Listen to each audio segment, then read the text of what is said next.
সংখ্যাগরিষ্ঠতা অর্জন করেছেন এবং সংখ্যাগরিষ্ঠতা অর্জন করার পরে তারা সরকার গঠন করেছেন। এখানে তারা বলছেন তাদেরকে 51% মানুষ ভোট দিয়েছে, কিন্তু গণভোটে সংস্কারের পক্ষে সংবিধানের যে সমস্ত আইনের কারণে এতদিন জনগণ অধিকার হারাচ্ছিল, ফ্যাসিবাদ কায়েম হয়েছিল, সেই জায়গাগুলো পরিবর্তন করে সংস্কার করার পক্ষে রায় দিয়েছে 68.1% মানুষ। এই গণভোটের গণরায় ইতিমধ্যেই সরকারি দল অস্বীকার করেছেন।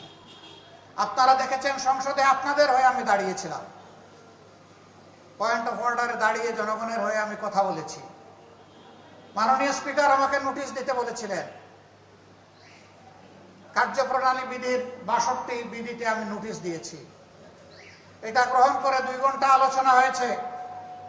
আমরা আশা করেছিলাম, আমি যেমন গণভোটে হা ভোট চেয়েছি, জনাব তারেক রহমান তিনিও কিন্তু গণভোটে হা ভোট চেয়েছেন। গণভোটের এই দাবিটি আমরা বলার আগে তাদের নেতা সালাউদ্দিন আহমদ প্রথমে দাবি জানিয়েছেন যে গণভোটের মাধ্যমে এই সংস্কারের রায়কে আইনি বৈধতা দিতে হবে। আমরা সমর্থন করেছি।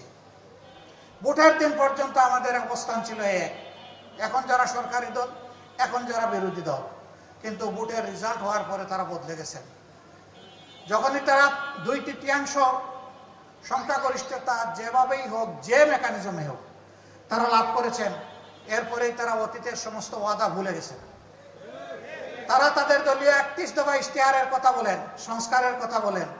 ওই দফার প্রথম দফা হচ্ছে তারা যদি সরকার গঠন করেন তাহলে তারা একটা সংস্কার কমিশন গঠন করে সংবিধানে ওই সমস্ত ধারাগুলোকে সংস্কার করবেন যে ধারাগুলো অতীতে সরকারকে ফ্যাসিবাদী বানিয়েছে।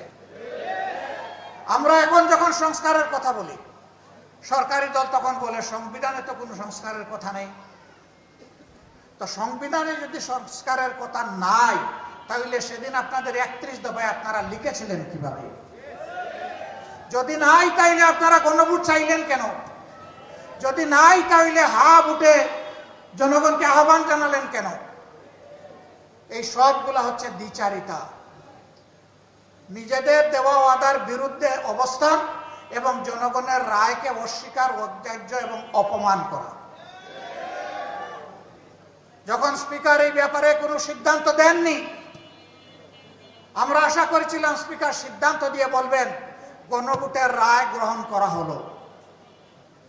তিনি এইটা না বলে বললেন যে এই আলোচনা এখানে সমাপ্ত হলো, যেটাকে সংসদীয় ভাষায় বলে টক আউট। আলোচনা হয়েছে, ফেলে দেওয়া হয়েছে, এখন আর নাই। আমরা মর্মাহত হয়েছি, জাতি কষ্ট পেয়েছে। আমরা তখন জাতিকে কথা দিয়েছি, যেমন ইলেকশনের আগে আপনাদেরকে বলেছিলাম আমরা নির্বাচিত হয়ে সরকার গঠন করলে, আমরা বিজয়ী হলে আপনারা গণভোটে যে রায় দিবেন সেটা আমরা বাস্তবায়ন করব। আমরা যেহেতু সরকার গঠন করতে পারিনি, যেহেতু সংসদের ভিতরে আমাদের কথাকে, জনগণ কথাকে, ন্যায্য কথাকে আমলে নেওয়া হয়নি, সেই কারণে আমরা আবার জনগণের দাবির সাথে একাত্ম হয়ে জনগণের কাছে ফিরে এসেছি এবং সেই দাবি আদায়ের জন্য আজকে থেকে আমরা আন্দোলন শুরু করেছি। আপনারা দেখেছেন বায়তুল মুকাররম উত্তর গেটে আজকে এই দাবি আদায়ের জন্য আর এই দাবিকে অপমান করার জন্য, তার প্রতিবাদে এবং দাবি আদায়ের পক্ষে প্রথম কর্মসূচি বাস্তবায়িত হয়েছে। এটা আমাদের শেষ নয়, এখান থেকে শুরু। আমরা কথা দিচ্ছি, আমরা আস্থাশীল, ইনশাআল্লাহ আপনাদেরকে সাথে নিয়ে এই দাবি আমরা আদায় করেই ছাড়ব। আমাদের সামনে বিকল্প কোনো রাস্তা খোলা নেই। আমরা চাই না আবার ফ্যাসিবাদ আমার বাংলাদেশে কায়েম হোক। বাংলাদেশের একজন নাগরিকও চায় না বাংলাদেশে আবার ফ্যাসিবাদ ফিরে আসুক। সুতরাং আমাদের অবস্থান স্পষ্ট। আরেকটি বিষয়ে কথা বলতে হয়, ইরানের উপর ইসরায়েলের অবৈধ যুদ্ধ চাপিয়ে দেওয়ার ফল হিসাবে বিশ্ব একটা কঠিন পরিস্থিতির মুখোমুখি হয়েছে। বাংলাদেশ জ্বালানির সংকট তীব্র আকার ধারণ করেছে। আজকে মাননীয় প্রধানমন্ত্রী অফিস করতে গিয়েছেন তেজগাঁও প্রধানমন্ত্রীর কার্যালয়ে।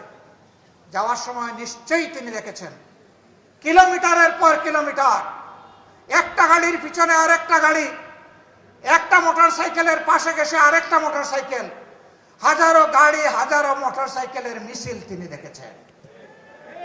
মিছিলে মানুষ এগিয়ে যায়, আর তিনি যা দেখেছেন আমরা যা দেখি সবগুলো সেখানে স্থবির হয়ে আছে, ওই চাকাগুলো এখন আর ঘুরছে না। কোন কোন জায়গায় গাড়িতে তেল নাই, এখন মানুষ দিয়ে টেনে নেওয়া হচ্ছে। এক জায়গায় দেখলাম যে গরুর গাড়ি দিয়ে গাড়ি টানা হচ্ছে। অথচ আমরা যখন জাতীয় সংসদে এই বিষয়টা জানতে চেয়েছি এবং বলেছি যে এটা তো বর্তমান সরকারের সৃষ্ট কোনো সমস্যা নয়, এটা বিশ্বব্যাপী একটা সমস্যা, আমরাও এই সমস্যা নিরসনে অবদান রাখতে চাই। খোলামেলা আলোচনা করুন, সত্য কথা প্রকাশ করুন, সমস্যাগুলো তুলে ধরুন, আমরা সবাই মিলে সমাধান করব। না, তারা এটা শুনবেন না। তারা এমনভাবে বিবৃতি দেন দাঁড়িয়ে, মনে হয় যেন বাংলাদেশ এখন তেলের উপরে ভাসছে। বাংলাদেশ ভাসছে না। কিছু লোক যারা বিভিন্ন যুগে এবং এখনো সরকারকে তেল মারে, তারাই আসলে তেলের সংকটটা দেখতে দিচ্ছে না। মনে রাখবেন, এই তেলে অনেকেই অতীতে পিছলে গিয়ে কোমর ভেঙেছে। আমরা চাই না আপনারা দেশকে নিয়ে কোনো বিপদে পড়েন, কারণ দেশের মানুষের কষ্ট আমাদের সবার কষ্ট। আমরা এটার আশু সমাধান চাই। আমরা চাই বহুদলীয় ডায়লগ হোক, বসেন, খোলা মনে বসেন, আমরা সবাই মিলে সহযোগিতা করব, রাস্তা সবাই মিলে বের করব। আশ্চর্য, এখন এই পরিস্থিতি উত্তরণের জন্য সবার আগে হাত দেওয়া হয়েছে আমাদের শিশুদের গায়ে। বলা হয়েছে 3 দিন স্কুল বন্ধ করে ঘরে বসে তারা ডিজিটাল শিক্ষা নেবে। 4th শ্রেণীর একটা ছাত্র জবাব দিয়েছে, আমাদের আর জবাব দেওয়ার দরকার নেই। ও বলেছে এনার্জি সেভ করতে গিয়ে আমরা একটা ক্লাসে 50 জন 60 জন বসে লেখাপড়া করি, একজন শিক্ষক থাকেন। এই লেখাপড়া করতে গিয়ে আমাদের মাথার উপর 4-5টা ফ্যান ঘুরে। এখন বলতেছেন বাসায় বসে শিক্ষা নেব, তো বাসা তো এক একজনের আলাদা, তাহলে 60 জনের মাথার উপরে 60টা ফ্যান ঘুরবে। তো এনার্জি সেভ করলেন কোথায় আপনারা? আপনারা উল্টা পথে চলতেছেন। সে বলেছে এমনিই শিশুরা ডিভাইসে আসক্ত হয়ে পড়েছে, এখন আবার ডিভাইসে আপনারা আসক্ত করার জন্য শিশুদেরকে ঘরে বন্দি করছে। এইটা আমাদের ভবিষ্যৎ প্রজন্মকে ধ্বংস করার সামিল, আমরা মেনে নেব না।